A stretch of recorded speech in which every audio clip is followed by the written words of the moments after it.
हिमालय से विशाल हृदय उनका, समुंदर से गहरी सोच, पृथ्वी से अधिक सहनशीलता और पवन की गति से भी तेज। एक ऐसा भक्त जो स्वयं में ही भक्ति की परिभाषा है। इनकी भक्ति का प्रभाव इतना अधिक है कि स्वयं भगवान भी इसे सह नहीं सकते।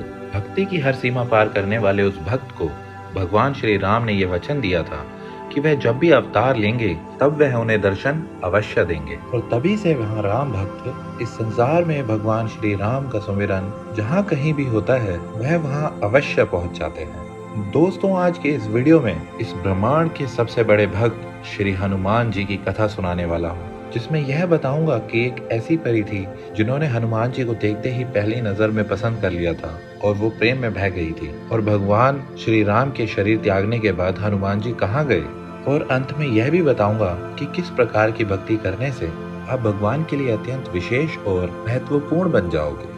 दोस्तों, हनुमान जी से जुड़ी इस कथा को अंत तक जरूर देखिएगा। तो चलिए दोस्तों, शुरू करते हैं। दोस्तों, भगवान विष्णु के परशुराम अवतार के बाद सभी अधर्मी राजाओं का अंत हो चुका था। इन अधर्मी राजाओं के बाद धरती का संतुलन बनाने के लिए अब एक ऐसे राजा की आवश्यकता थी जो प्रजा के मन में युगों युगों तक याद किया जाए। तो फिर इसी आवश्यकता की पूर्ति करने के लिए भगवान विष्णु ने राम अवतार लिया था। तो दोस्तों, जो राम भगवान के बारे में नहीं जानते थे वो अब राम भगवान के बारे में जान चुके होंगे। अब हनुमान जी की कथा को स्टार्ट करते हैं। तो वो कौन सी परी थी जो हनुमान जी को देखते ही प्रेम कर बैठी? दोस्तों, ये उस समय की बात है जब हनुमान जी अशोक वाटिका में सीता मैया के दर्शन कर लंका दहन कर लौट आए थे। तब श्री राम की वानर सेना लंका तक पहुंचने के लिए पुल का निर्माण कर रही थी। दोस्तों, कई जगह पर यह भी बताया गया है कि राम सेतु पुल का निर्माण 5 दिन में ही कर दिया गया था, लेकिन इस पुल के निर्माण के दौरान एक कांड भी हो रहा था।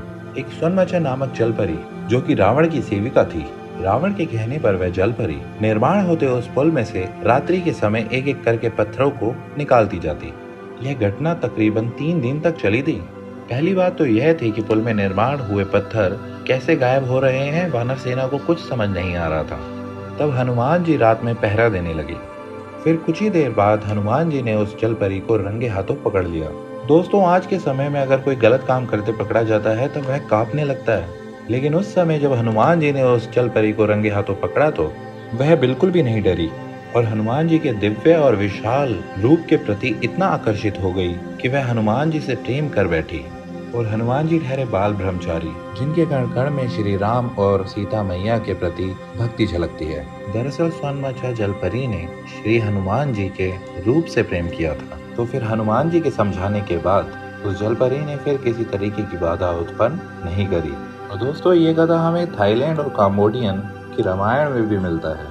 और इस स्वनमचा जलपरी की तस्वीर को आज भी काम्बोडिया और थाईलैंड के कई सारे घरों में देखा जाता है। वह लोग स्वनमचा जलपरी की तस्वीर को इसलिए रखते हैं क्योंकि वह इसे लकी मानते हैं। दोस्तों, यही वो इतिहास की पहली जलपरी थी जिसके बारे में रामायण जैसे पवित्र ग्रंथ में बताया गया है। तो फिर अब ये जान लेते हैं कि रामायण के बाद श्री हनुमान जी अब कहाँ गए।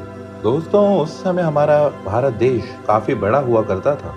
तो श्री राम जी के ध्येय ताकने के बाद तो हनुमान जी श्री राम की यादों में अयोध्या छोड़कर दक्षिण भारत की ओर निकल पड़े और वह कई वर्षों तक ऋषिमुख पर्वत पर तपस्या करते रहे।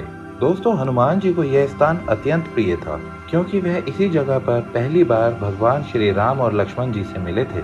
और फिर इसके बाद वह गंधमादन पर्वत पर, जो कि हिमालय की पहाड़ियों में स्थित है, वह वहां चले गए। तो इसके बाद जब द्वापर युग आया तब उस समय हनुमान जी ने भीम और अर्जुन का घमंड कैसे तोड़ा था वह तो आप सभी जानते हैं। इसके बाद श्री कृष्ण, राधा रानी और बलराम दाऊ ने त्रेता युग में हनुमान जी को दिए एक वचन के मुताबिक एक बार फिर से श्री राम, सीता मैया और लक्ष्मण के रूप में प्रकट होकर हनुमान जी को दर्शन दिए।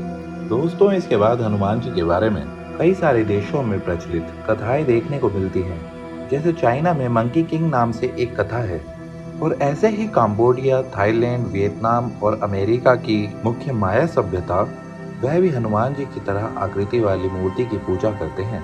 और लंका के पितृ पर्वत के जंगल के बीच एक ऐसा कबीला है जिसे मातंग कबीला के नाम से जाना जाता है।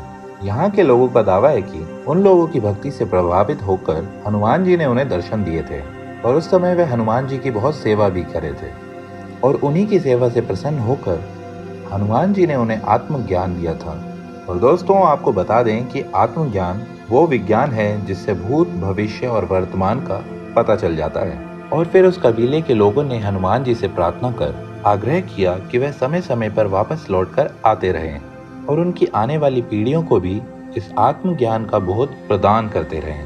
तब हनुमान जी ने उन्हें वचन दिया कि वह हर 41 सालों में एक बार आत्मज्ञान देने जरूर आएंगे। दोस्तों, अगर आपको ये वीडियो अच्छी लगी तो लाइक करें, शेयर करें, सब्सक्राइब करें और कमेंट बॉक्स में जय श्री राम जरूर लिखें।